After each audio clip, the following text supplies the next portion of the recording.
no ar e hoje tem Pai de Atleta com um bate-papo que para mim, pessoalmente, é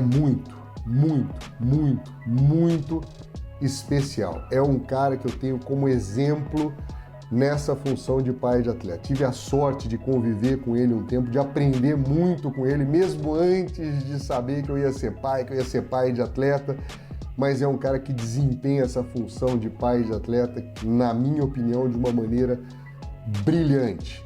É mesmo, para mim, um exemplo. Quem é ele? Quem? Laura De Michele. Ele é o seu Rubão Barrichello. O Pai de Atleta é apresentado por César Augusto e por mim, Laura De Michele.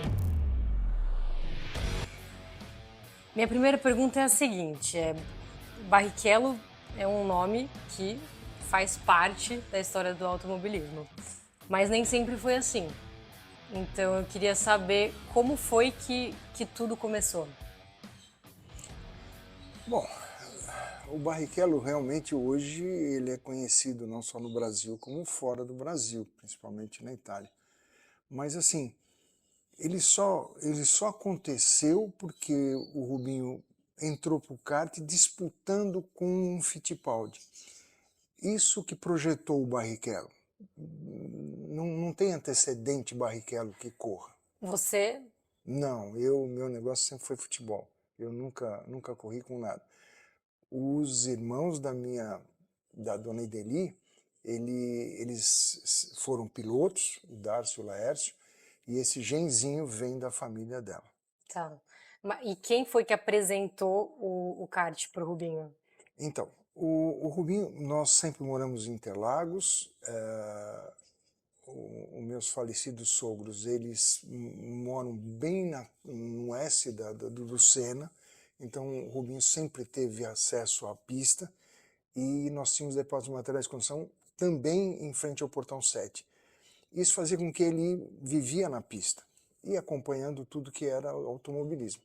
Com 6 anos ele ganhou o primeiro kart do meu falecido sogro e ele foi para a pista, foi no final de ano, um presente de final de ano, que até foi dito que era um passarinho e na verdade era um kart. E ele e o Luiz Sérgio, que é o primo dele, foram para a pista no domingo. E o Rubinho andou já como se conhecesse aquilo, ele tinha 6 anos, impressionante. Já o Luiz Sérgio não se adaptou bem e parou momentaneamente. E daí começou a história. E teve aquela coisa assim de você, da primeira vez do Rubinho, quando você viu que ele tinha talento? Não, eu preciso ser muito franco para você. Eu sempre quis que o Rubinho praticasse algum esporte, que saísse da rua, que fosse para não ter o perigo dele ir por um caminho diferente. Quem cuidou deles realmente foram meus 2 irmãos, o Carlos e o Sérgio. Eles que levavam, eles que faziam, eu trabalhava muito com meu pai, eles também, mas... quando ele tinha 8 anos, meus irmãos me convidaram para ir ver uma corrida de kart na pista. Eu sabia que ele treinava, eu sabia que ele andava bem, essa coisa toda, mas eu não sabia que ele ia correr. E com 8 anos ele fez a primeira corrida e chegou em terceiro, a segunda ele chegou em segunda, a terceira ele ganhou e nunca mais parou. Então, Mas você lembra um momento assim que você falou, opa, pera lá, acho que meu filho tem um potencial aqui. essas disputas que ele teve com o Fittipaldi mostravam claramente que ele, obviamente, ia chegar a algum lugar, que eu não sabia qual era. E isso a gente tá falando de quantos anos? Ele foi campeão brasileiro com 11 anos, para você ter uma ideia. Então, essas coisas foram... E muita matéria em cima, muita coisa. E ele sempre querendo mais. Então, falar para você, eu tinha certeza que ele ia chegar à Fórmula 1, não. Eu sempre achava que ele ia progredir, mas eu tinha sempre a dificuldade de patrocínio. E isso foi fundamental, porque senão muitos pilotos iguais a ele, tão bons quanto ele, ficaram pelo caminho, não tiveram condições. E na época você não sabia nada sobre esse meio? Ou sabia? Nada. Embora eu morasse em Interlagos, eu nem sabia, eu nunca tinha entrado lá dentro do autódromo. Então, nada, eu não tinha nada. Acompanhava, sim, o tio dele, o Darcio, que era muito bom. O Darcio era um dos pilotos que ele corria junto com o Maurício Sala, com o Senna, com muita gente boa. E só não foi embora porque ele achou de ficar em São Paulo, acabou casando e interrompeu um pouco a carreira dele. Continuou correndo aqui, mas interrompeu a carreira. Então eu acompanhava, às vezes, ele, mas sem saber nada, para que lado que virava, por que era, por que deixava de ser. Só ia por amizade. Porque você acabou de comentar, né? É um esporte hoje muito, mas antes também de um esporte caro e de difícil acesso. Quando foi que virou a chave, sabe? Para você começar a focar, porque até então você não estava envolvido totalmente. Quando que você passou a se envolver totalmente na carreira do Rubinho? Se é que na época você já via mesmo como uma carreira. Não, como carreira eu não diria para você, eu volto a dizer, eu sempre achava que ele tinha futuro, mas eu não sabia que futuro. Para você ter uma ideia, nós tínhamos um depósito de baterias de condução em frente à pista, meu pai e eu e meus 2 irmãos. Então, eu comecei a trabalhar com o kart e vendo que... Porque automobilismo sinônimo é dinheiro. Sem dinheiro não tem automobilismo. Não tem, vamos ver, não tem. Então, a um certo ponto, depois que ele foi campeão, porque ele com 11 anos foi campeão, com 12 foi campeão e ele não parou mais. Então, o que eu fazia? Eu comecei a não usar, se eu não arrumasse patrocínio, eu comecei a não usar o dinheiro da empresa, que não quebrava a empresa. Muita gente quebrou por causa disso, achando que podia chegar lá. Então, o que eu passei a fazer? Eu passei a comprar carro, vender carro, comprar terreno, casa. Eu comecei a fazer um comércio paralelo. Eu sou administrador, trabalhava no depósito com meus irmãos, mas comecei a fazer isso. E daí eu fui levantando verbas para sustentar até que foi arrumando patrocínio, essa coisa toda. Então, Mas foi difícil, imagino. foi muito difícil, muito difícil. Principalmente o patrocínio. Patrocínio. Não, sempre patrocínio. Nós tivemos muita sorte. A história é um pouco assim, longa, mas nós tivemos, a princípio, Eduardo Homem de Melo, que era piloto e tal, que começou a ensinar o Rubinho, o Travalini, que também foram os primeiros professores dele. Depois o Eduardo arrumou um patrocínio com o sogro na revenda, e aí o Rubinho continuou correndo, depois teve um café lá de Interlagos, a escola patrocinava, então eu não pagava a escola, o restaurante dava comida, eu não pagava os domingos que eu ia para o restaurante, então era uma coisa muito complexa, vendi carro, fiz uma série de coisas para poder levantar. Até que passou a fase do kart, que deu para fazer isso, mas só que aí entrou realmente o automobilismo das fórmulas, e ele foi para a Fórmula Ford.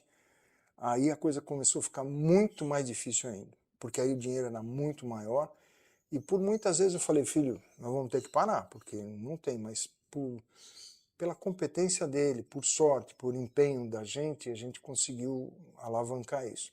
Então daí para frente nós tivemos a Arisco, que foi fundamental na carreira dele, o Júnior, o Júnior foi apresentado pelo Murilo Macedo Filho, que era piloto, filho do ex-ministro.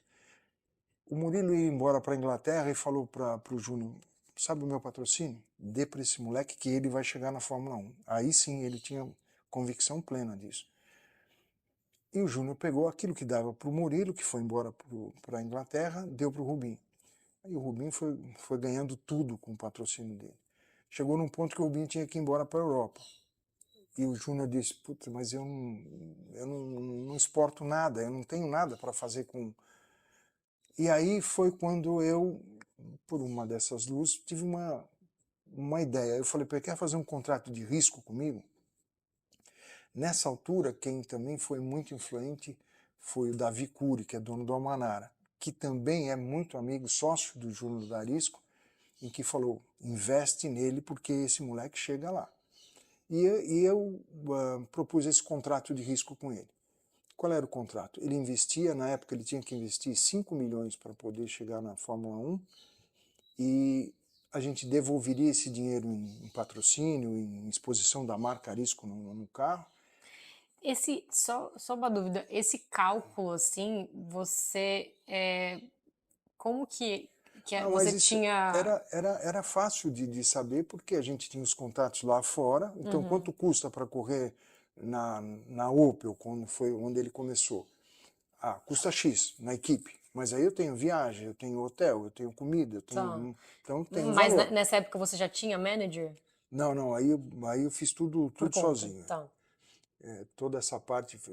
Quando aí se fechou esse contrato que foi para lá, aí a gente teve o manager, porque aí eu tinha como pagar o manager, senão não tinha jeito. E por muitas vezes eu mesmo confundia, eu era manager, era pai, era amigo, e dava uma confusão, porque às vezes eu estava falando como pai, quando eu deveria falar como manager, então a gente acabava tendo algumas discussões mesmo. Mas, obviamente, que tudo se aclarava, mas ficava difícil. E assim foi. E eu ofereci para o Júnior essa coisa, devolveria o que ele investiu e toda a trajetória do Rubinho dentro da Fórmula 1, tudo que o Rubinho ganhasse, 25% seria do Júnior. E 25% seria meu e 50% do Rubinho. Por que eu 25%? Porque se um dia o Rubinho achasse de não pagar os 25%, porque aí ele já estava lá em cima e tal, eu daria o meu, porque eu achava que tinha que ser assim. E assim foi, nunca deu problema, foi tudo certo. E eu imagino, assim, alguns pais já pensando, nossa, que loucura fazer isso, porque muitos acabam, por ser uma coisa incerta, acabam não fazendo. O que você diria para essas pessoas? Bom, primeiro você precisa achar um Júnior Darisco na sua vida, porque senão você não vai fazer nada. Segundo, que como o próprio nome, quando eu fiz, é um contrato de risco. Se desse certo, bem, se não desse certo, eu não devia nada para ninguém, acabou. Não é que eu ficaria devendo para ele, por isso que eu te digo que era um contrato de risco. E eu diria, se tiver a felicidade de achar alguém desse tipo, eu inclusive dou todas as coordenadas de como é que faz o contrato, de como lida com isso, mas é muito difícil, muito difícil. Você acha que se não tivesse essa deixa, você não teria seguido? Assim, Ou você teria procurado de qualquer forma, outra forma? Procurar, eu teria procurado, porque eu procurei a vida inteira e eu tomei tanto não pela cara que foi impossível até achar essa situação. Agora, se não houvesse essa situação, não haveria Rubinho. Porque não dava para ir para a Fórmula 1 como não dá para ir hoje. Então, Deus, a competência, a sorte, tudo aliado, deu certo e se chegou ao ponto. E era um sonho do Rubinho ou se tornou um sonho? Não, era um sonho. Ele é desde pequenininho. Para você ter uma ideia, ele com 6 anos, ele sabia, aí tinha a Fórmula 1, ele ficava na laje lá da casa da minha sogra, ele sabia todos os capacetes, sabia quem era. Então, com 6 anos, que eu mesmo não tinha ideia e ele sabia. Então, o sonho dele era a Fórmula 1 mesmo. Esse realizou um sonho. Bom, vamos para a primeira pergunta do César, do nosso pai de atleta. Rubão, antes da pergunta, queria agradecer você ter topado bater esse papo com a gente. Para você que assiste, para ver a importância que tem o Rubão assim como exemplo de pai de atleta, eu me lembro perfeitamente quando o Rubinho ganhou a primeira corrida dele na Fórmula 1. Eu estava em Goiânia, trabalhava na época na TV Globo, fui fazer um jogo de futebol lá em Goiânia e acordei para assistir a corrida. E quando o Rubinho ganhou, cara, eu fiquei tão feliz, tão feliz, tão feliz. E a primeira coisa que eu fiz foi pegar o telefone e ligar para o Rubão para deixar uma mensagem para parabenizar, porque eu acompanhava essa trajetória do Rubinho e essa dedicação do Rubão como pai de atleta. Então, eu repito, é um cara que, para mim, como pai de atleta, é um exemplo. Então, agora sim, minha primeira pergunta, Rubão, como é que é ser pai de atleta e de um atleta que conquistou tanto, um atleta reconhecido aí mundialmente? Bom, César, na verdade, assim, primeiro agradecer muito essas suas palavras. Realmente a gente é muito amigo, sempre foi, e eu tenho o prazer de responder isso para você como pai de atleta. Qual era o objetivo de como cuidar disso com o Rubinho? Eu tinha um contrato verbal com ele, era assim, primeiro a escola, primeiro você tem que estudar, você tem que falar inglês, você tem que fazer as coisas. Se você fizer, eu vou te dando, à medida da história que a gente já narrou, aquilo que for possível. Então, ele sempre cumpriu isso. Ele chegava da escola, pai, vamos andar? Filho, está chovendo. Mas pai... Não. Eu colocava pneu slick para ele andar na chuva. Por isso que ele é tão bom na chuva. E ele sempre, cada vez mais ele se dedicava e ele foi até o colegial, terminou o colegial. Quando era para entrar para a faculdade, aí ele fez a faculdade da vida. E é isso que eu digo. A escola apoiou? A escola apoiou, sempre, toda a trajetória dele. Às vezes ele a gente levava o kart na escola e ele andava para as pessoas verem, para os alunos, os amigos dele, essa coisa toda, era muito, muito legal. Sempre apoiou. E principalmente a Renata foi fundamental.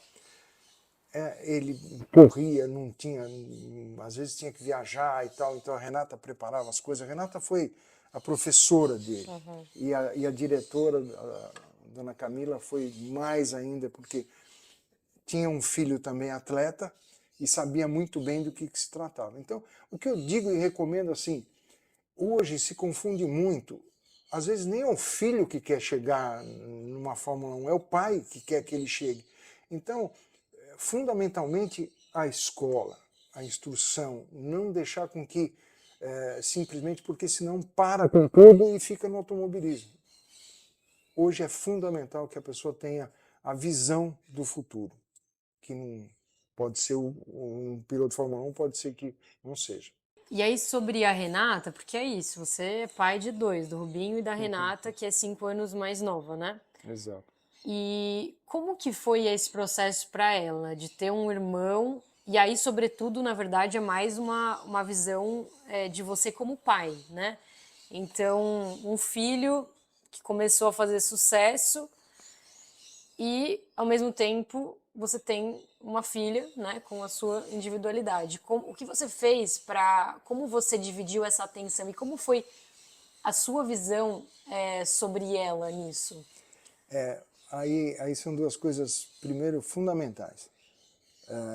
Tudo que eu podia, eu investia no Rubinho. Tudo que eu ganhava, eu investia no Rubinho. Então, eu, por muitas vezes, não pude dar para a Renata e para a Dona Ideli aquilo que elas precisavam. Então, eu tinha um contrato com o Rubinho. Se você chegar lá, a prioridade total vai ser a sua irmã e a sua mãe. Porque senão eu paro já, porque eu dou tudo. O capacete custa muito caro, o macacão e peças e tal. Tinha esse combinado. Muito bem, a Renata frequentava a pista, como a Dona Ideli frequentava a pista. A Dona Ideli cronometrava o Rubinho junto, quer dizer, era nosso concorrente, a mãe do Fittipaldi, a Suzy, e elas dividiam a cronometragem, que não era como hoje, que está tudo muito mais fácil. Bom, então, o que aconteceu? A Renata participava com isso e tudo era para o Rubinho. A formação da Renata não teve nada a ver com o Rubinho. Ela é tão, mas tão competente que ela é formada na Getúlio Vargas, ela fala 4 idiomas, ela trabalhou na área internacional do Unibanco, nunca dependeu do irmão para nada, sempre teve, eles se dão super bem. Eu tenho muito orgulho dos dois, porque afinal de contas, ela fez tudo para ser ela, independente dele, ela nunca foi ficar nas barras dele. Então eu tenho muito orgulho para dizer isso. E depois sempre o Rubinho correspondeu àquilo. Tanto a mãe como a Renata tiveram o que foi de melhor. A Renata nunca teve vontade Teve. de correr. Eu que não tive Sério? como deixar.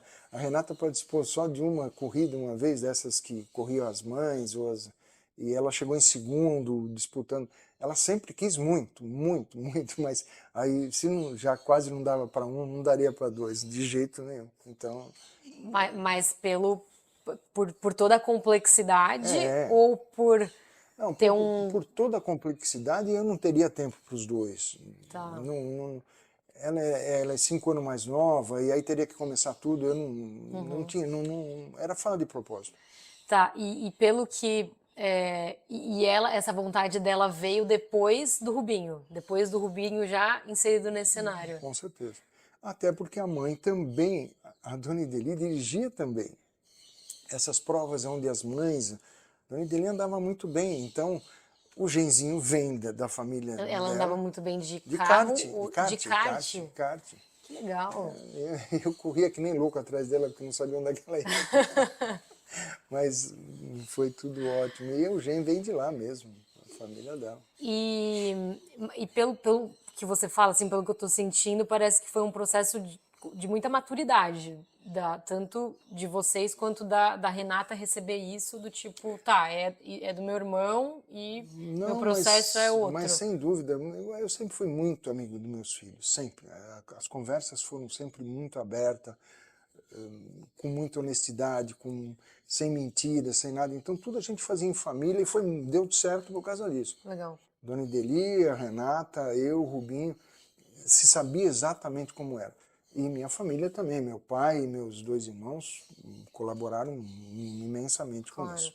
Qual conselho você diria para os nossos pais da comunidade dos pais de atleta, assim, esse lance, uns falam, né, tem até um caso de uma mãe que tem gêmeos, e tem outros filhos que têm atletas até de modalidades diferentes, mas que existe comparação, né? Às vezes um ganha e o outro perde, e vice-versa, e aí eles não sabem exatamente como lidar. Então, você, experiente, qual o conselho você dá para esses pais? Você sabe, na verdade, é fácil dar um conselho. O grande problema é como que as pessoas vivem em família. Antigamente, os pais tinham um pouquinho mais de acesso sobre os filhos, vamos dizer assim. Se respeitava muito mais quando você falava, você tinha uma certa autoridade em falar, bom, você vai estudar, porque senão você não vai correr. Hoje modificou um pouco essa história. Os pais não têm mais esse... Até porque muitos pais estão preocupados com os negócios, com a vida, e os filhos estão sendo cuidados por babá, por motoristas e essa coisa toda. Então é fundamental a amizade, é fundamental que a pessoa, que o filho confie no pai, que o pai, quando fale para o filho, confirme aquilo que está falando. Isso é fundamental. Hoje em dia está difícil isso, está difícil. Mas eu diria para os pais, sejam muito honestos, sinceros e fiéis àquilo que você passar para o seu filho. Em contrapartida, o seu filho tem que ser da mesma forma, porque senão você não chega a lugar nenhum. E principalmente se tiver uma competição dentro da própria família. Porque sempre pode puxar mais para um lado, ou um é melhor, o outro não é tanto. Então tem que pôr no colo mesmo, tem que cuidar dos dois com o mesmo afeto, com o mesmo carinho e com a mesma determinação. Eu até ia perguntar sobre como você, conforme a coisa foi se desenrolando, foi crescendo, foi tendo sucesso, o que você fez para manter os pés no chão. Então, essa é a resposta. Com certeza. Tudo na vida é muito claro. Você pode simplesmente... A vida é uma roda gigante. Tem dia que você está em cima, você pode fazer o que você quiser com quem está embaixo, mas só que de repente ele pode estar em cima e você está embaixo. Então tem que se entender que tudo tem que ser no seu tempo. Rubão, qual foi, como pai de atleta, qual foi o teu melhor momento e qual foi o seu pior momento? César, na verdade, os momentos de felicidade foram tantos, né? As vitórias são óbvias, mas os momentos difíceis foram quando as coisas não davam certo, em que ele achava que ele mesmo, eu não nasci para isso não, queria desistir, a gente teve que lutar muito contra, porque a máquina é fundamental para a carreira do piloto. Ele pode ser muito bom, mas a máquina tem que ser muito boa. Senão, não vai. Eu tenho exemplos claros disso. E sempre foi uma luta muito grande. Então é óbvio, a primeira vitória, depois as outras conquistas, os campeonatos, isso foi tudo fundamental. Mas, se você não tiver um carro que te dê condições para vencer, você vai andar lá atrás. Um exemplo muito claro disso, o Schumacher foi campeoníssimo 7 vezes, de repente ele parou e voltou a correr de Mercedes, que era um belo de um carro, e nunca mais fez nada. Não conseguia ganhar, não conseguia andar, não conseguia fazer nada, porque o carro não era competente. Então isso, quando o Rubinho entrou para a Fórmula 1, numa Jordan, e conseguia ainda fazer um terceiro lugar ou um quarto e tal, era uma vitória absoluta dentro dos outros carros. Então foram muitos momentos. Eu esqueço dos momentos que não foram legais para só ter esses momentos a grande vitória que é a vida. Maravilha. Você chora que nem o Rubinho? Eu me emociono bem fácil também. Que legal. Bom, a gente estava, antes de começar a gravar, até conversando um pouco sobre isso, mas você é um famoso pai de atleta que teve presente, muito presente, em momentos importantíssimos da vida, né, da carreira do Rubinho. E eu só queria saber um pouco assim sobre o papel, né? Você falou agora da Renata, mas da Dona Ideli. O que você acha assim que foi papel fundamental, né, seu e o que foi dela, assim, como cada um atuou? Bom, eu vou parecer um pouco egoísta nessa parte, porque eu tinha que fazer tudo. Qual é a grande importância dela? Nunca deixou de apoiar. Isso foi fundamental, porque eu não parava em casa, tudo que era para o Rubinho, e se não houvesse essa compreensão, se ela não soubesse o que eu estava fazendo, não daria certo. Ela realmente nunca estaria bem.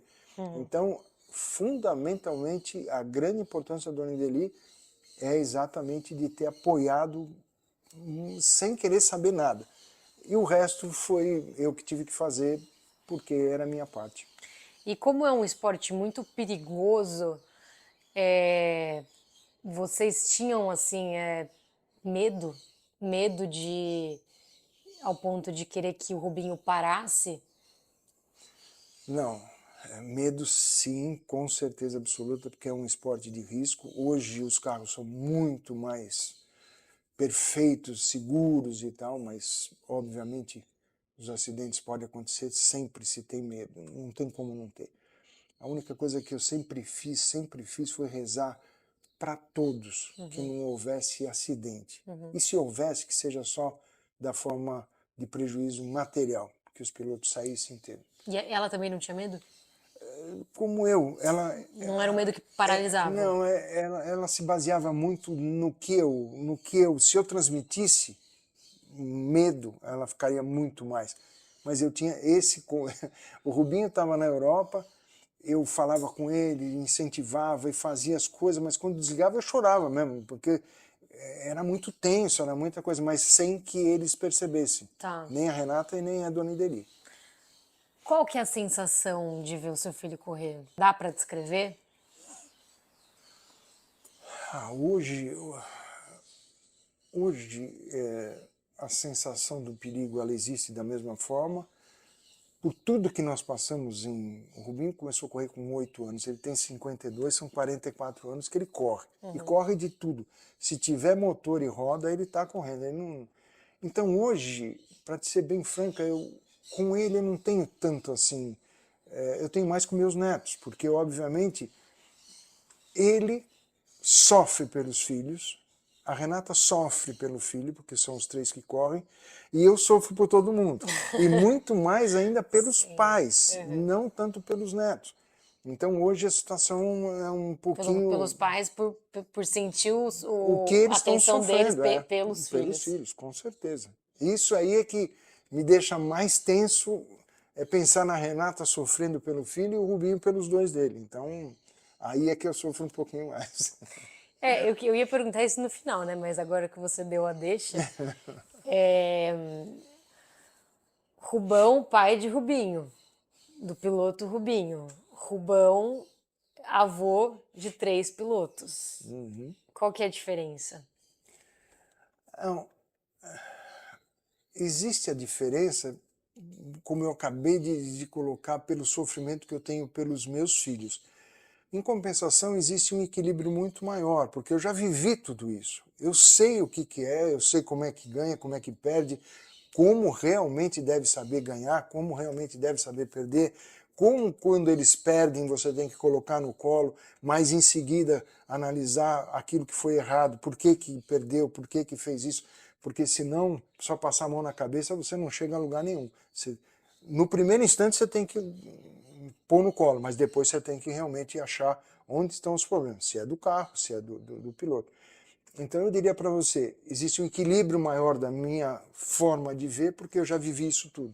Em contrapartida, essa situação de ver meus filhos sofrendo pelos filhos dele, essa eu não tinha vivido. E é essa que é a situação do momento. Mas então é mais com os seus filhos do que diretamente... Diretamente com os filhos, porque eu sei que meus filhos cuidam muito bem dos filhos dele. Eles sabem como eu fiz e eles fazem. Então, não existe aquela, pô, mas você errou, você isso, você aquilo. Não. Eles sabem que acabou. Isso deveria ser para todos. Quando, ou na corrida, ou mesmo em qualquer parte de esporte, a pessoa erra, a pessoa não faz direito, uma coisa assim. Se você já chegar condenando a pessoa, você desequilibra ele completamente. Então, o primeiro instante é realmente pôr no colo, é realmente acalmar aquele momento e depois analisar. Você pega, você tem filmes, você tem um monte de forma, tá vendo? Você errou aqui, você fez isso aqui, aqui o seu carro não é competente, ou que seja no futebol, ou que seja no basquete. De uma forma geral, quando existe a derrota, que é a mais difícil, eu como pai sempre coloquei no colo primeiro, depois eu fui atrás do problema. E assim foi feito. O que eu queria trazer, ontem até eu terminei de assistir o último episódio da série, né, que são 3 episódios do Senna, né, contado por ele, de material de arquivo. Como você já mencionou também, né, tem o piloto e a máquina, né, e a morte do Senna foi causada por um problema técnico da Williams, né. Quando aconteceu e o Rubinho tinha sofrido um acidente poucos dias antes da morte do Senna, como que foi para você, sobretudo como pai, e minha pergunta é mais no sentido assim, foi um problema técnico e não do piloto. A sua atenção para a equipe, por tudo que não era do controle do Rubinho, esse seu cuidado, esse seu controle, ele se intensificou? Como que foi esse processo para você? Não, veja bem, o Rubinho sofreu um acidente na sexta-feira, daquela final de semana fatídico, por imprudência dele, por erro dele. Isso que eu comentei é em relação ao Senna, não do... Não, mas eu sei, mas é só para... Tá. Então ali houve um erro do Rubinho, porque entrou mais forte e tal, e aconteceu o acidente com ele. Eu estou relatando isso por quê? Porque eu estava indo para o escritório e escutando a Jovem Pan na época, e eles diziam, Barrichello sofre um acidente terrível e não sei o que. Aquilo ali foi um choque que, agora uns 6, 7 anos, eu acabei colocando um stent, porque eu nem imaginava que eu sempre fui atleta também, mas aquilo lá foi fatal. Bom, mas qual é o que me aliviou imediatamente? Quando eu cheguei no escritório, o Rubinho ligou para mim. Falou, pai, eu sofri um acidente, e eu não vi o acidente. O acidente passou na hora do almoço no Globo Esporte. A hora que eu vi, meu, eu quase morri aí. Você ficou sabendo, então?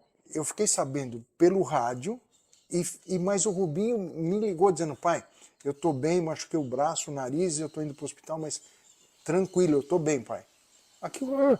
E aí começou a avalanche, porque veio de gente em cima, queria saber, e eu estava tão tranquilo que as pessoas não entendiam, porque eu já tinha falado com ele. Aí explicava, então. Bom, o Ratzenberg morreu no sábado, então sexta aconteceu com o Rubinho, sábado o Ratzenberg morreu e domingo morreu o Senna. Não bastando isso, ainda houve a corrida, escapou a roda do Lamy, que matou gente na arquibancada. Era para esquecer. Então, depois de tudo isso, você fala, bom, agora e a próxima corrida? Como é que vai ser? Porque nada, o Rubinho sempre foi assim. Você não pensou em pedir para ele parar? Não, de forma alguma, porque ele sempre disse, pai, eu preciso, tão logo aconteça alguma coisa comigo, eu preciso imediatamente, porque eu tenho que fazer a mesma coisa para comprovar que eu não posso desistir. E desde o kart foi assim. Uma vez ele escapou, mas acabou com o kart. Ele saiu todo machucado. Eu corri mais que o Bolt para chegar para atendê-lo. Ele falou, pai, tem condições da gente arrumar o kart? E a cabeça dele sempre foi assim. Então isso era uma tranquilidade. Mas em compensação, como eu te falo, o que mata a pessoa é o estresse. Eu sempre fui atleta, eu fiz muita coisa de esporte e tal. E quando eu tive uma dor no peito muito forte, uns 6, 7 anos atrás, o meu médico falou direto pro Einstein, e chegou lá, o cara falou, você tá com uma veia entupida. Eu falei, eu? Não é possível, não, eu sempre faço meus exames e tal. Um stent, esse é por conta do Rubinho. E depois que você colocou o stent, você começou a repensar alguma coisa da sua vida? Nada.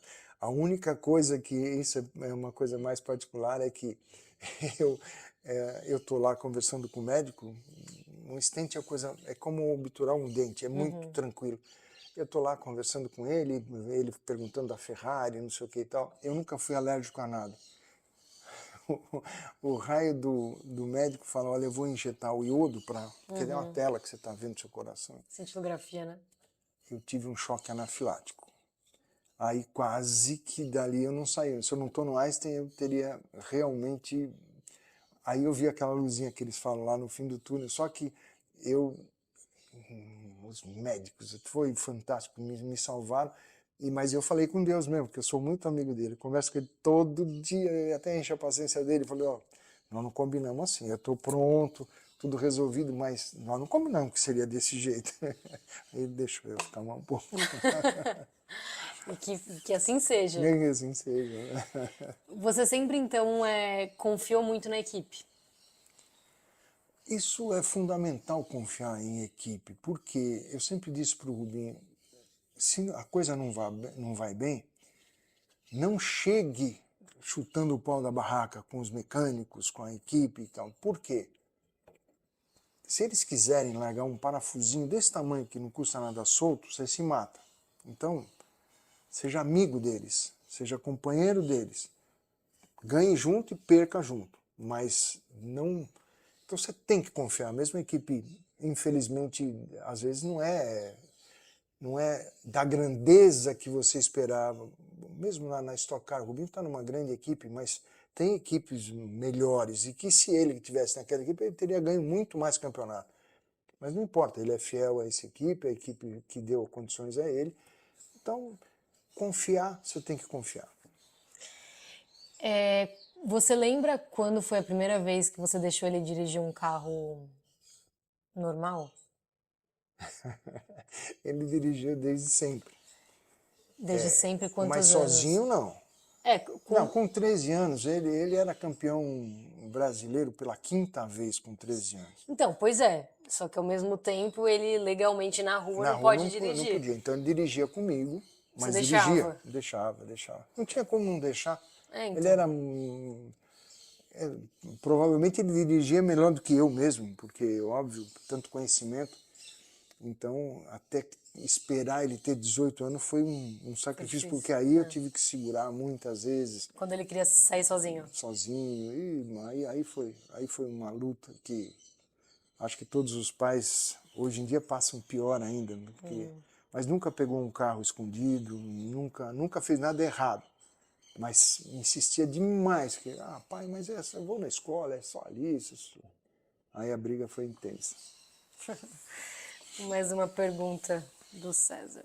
Rubão, você se envolvia muito no dia a dia ali, na parte profissional mesmo do Rubinho.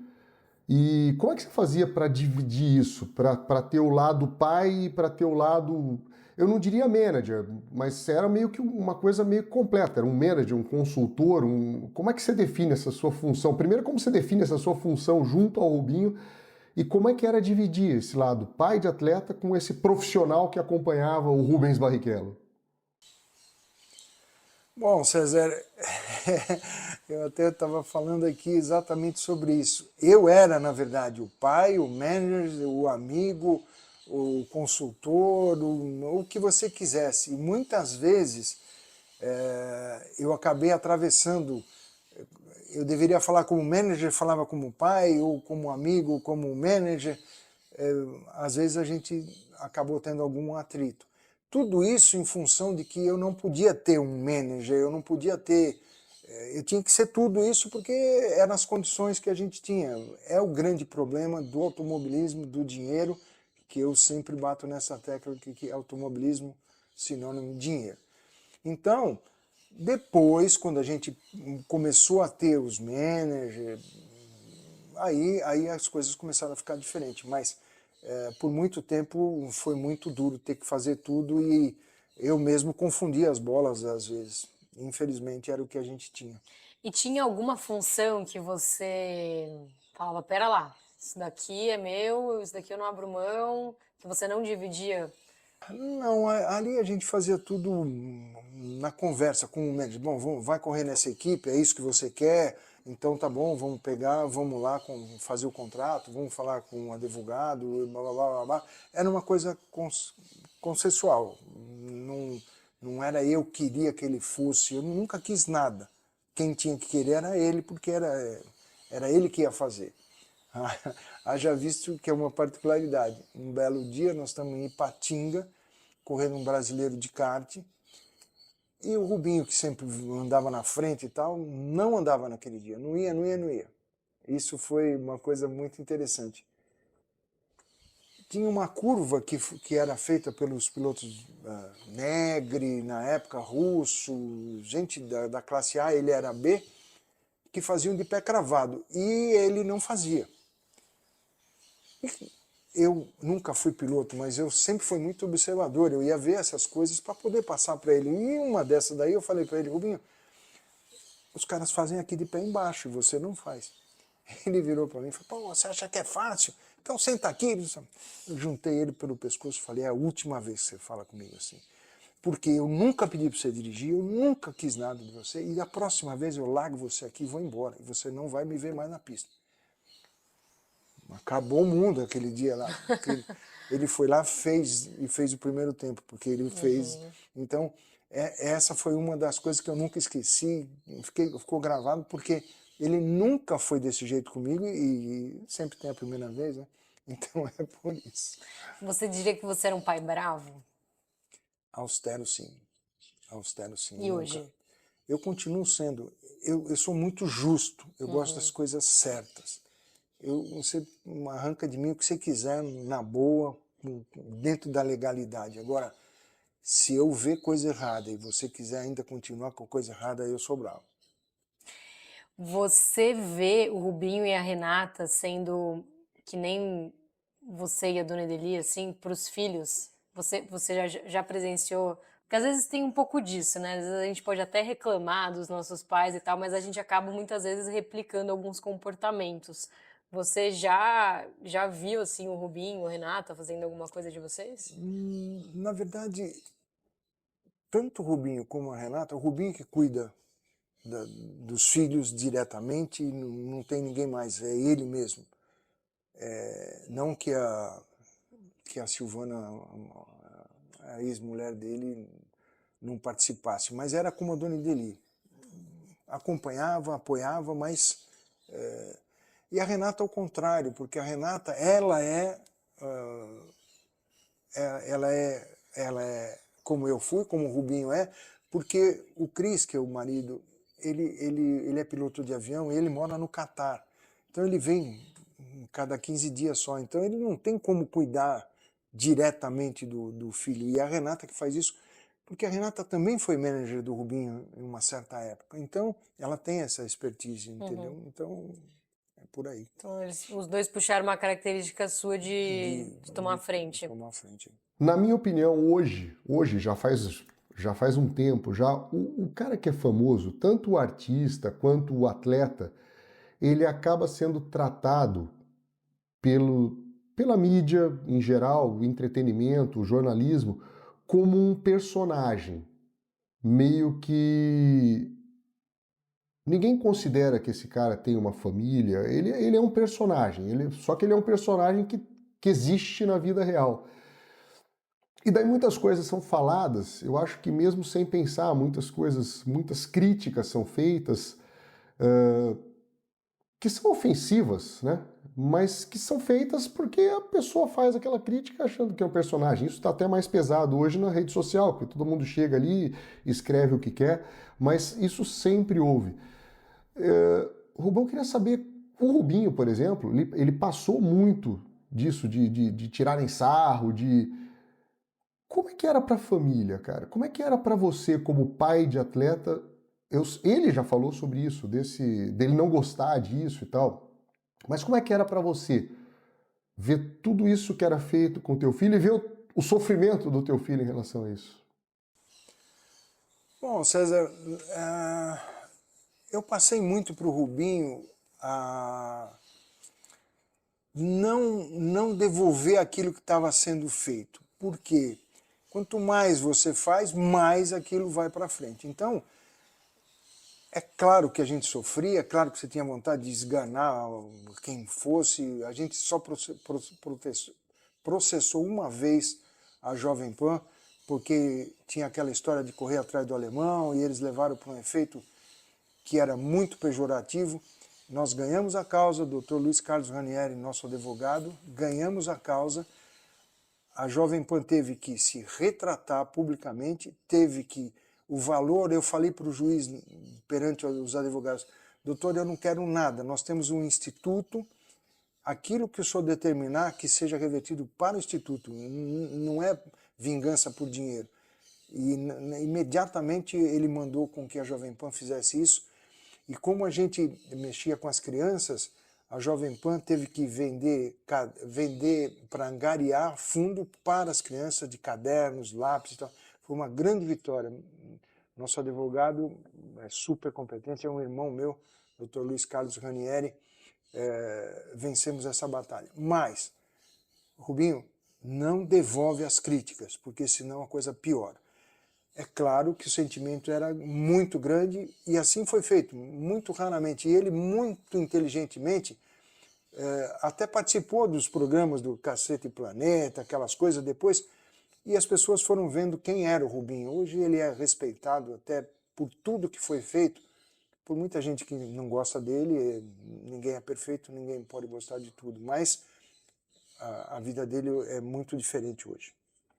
Rubão, tem alguma coisa que como pai você não falou pro Rubinho para não atrapalhar a trajetória dele? Sei lá, um momento difícil que você passou como pai, que a família teve ali e tal, e que você preservou o Rubinho e que ele não sabe até hoje ou não? Tudo era falado, tudo era discutido, como é que era essa relação?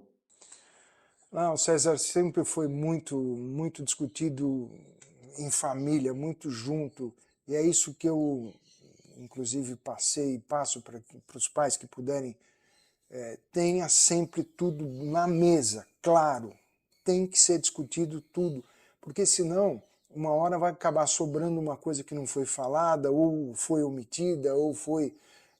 É complicado demais, o relacionamento é difícil, é complexo, mas sempre com as cartas na mesa e com honestidade.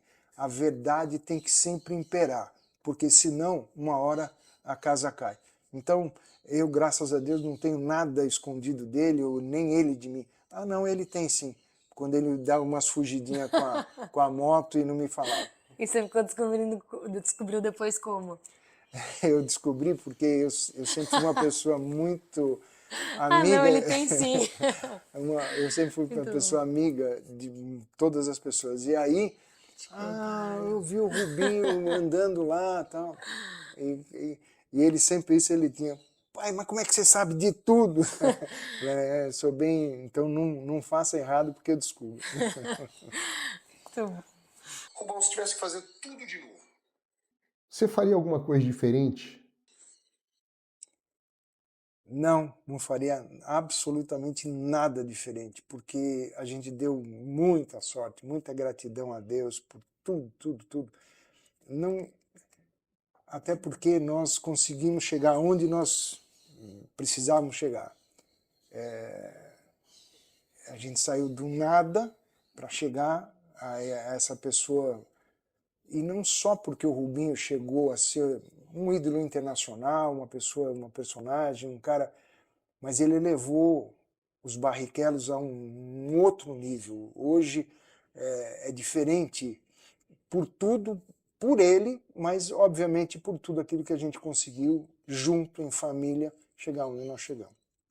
Rubão, você certamente sabe que em alguns momentos você era criticado por ser um pai muito próximo ali, que deveria deixar o filho ser mais profissional, deveria deixar o business menos familiar.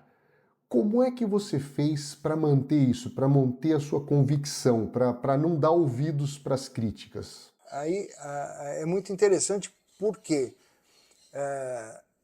eu lembro dessas críticas, eu lembro que as pessoas, principalmente os repórteres, lembro do Nilson César, da Jovem Pan, falar isso e tal, mas primeiro, eu não tinha condições de contratar ninguém, eu não tinha dinheiro para pagar ninguém, eu tinha que fazer as coisas por mim mesmo. E acertei, errei, mas no cômputo geral, por isso que eu repetiria tudo de novo, sem mudar nada, porque eu venci também. Eu tenho a convicção de que nós conseguimos chegar lá juntos. E esse juntos me faz entender que eu errei, mas eu acho que estava mais certo, porque eu consegui. Que legal. E a última pergunta do César Augusto. Rubão, qual uma dica que você dá para os pais, para as mães dos jovens atletas hoje? César, eu no começo da nossa conversa aqui, eu já falei muito a respeito disso. Hoje em dia, o maior conselho é ter amor. Bom, nós estamos falando de esporte, estamos falando de... Primeiro porque as pessoas não vivem mais juntas, elas não têm uma conexão plena e a convicção de que você está fazendo melhor e o outro está dando melhor. Então, a primeira coisa que eu diria é isso, sejam mais unidos, que um possa confiar plenamente no outro, porque assim as coisas podem ir em frente. Se não for assim, eu acho que fica difícil. Pode dar um abraço? Obrigada. Você é muito fofo. Obrigado, querido. Obrigadão. E com certeza essa vai ser uma entrevista muito importante assim para os pais de atletas, né? Porque o nosso programa é voltado para jovens atletas e com certeza a sua história... E tem história, hein? E tem história. Às vezes a gente faz uma coisinha que já reflete tanto, né? E no seu caso, no caso de vocês como um todo, fizeram tanto que com certeza vai refletir muito mais. Obrigada por receber a gente aqui na sua casa. Imagina, um prazer. E, eventualmente, se eu houver alguma necessidade de alguma... Porque às vezes fica uma lacuna em alguma das coisas, estou à disposição. Obrigada.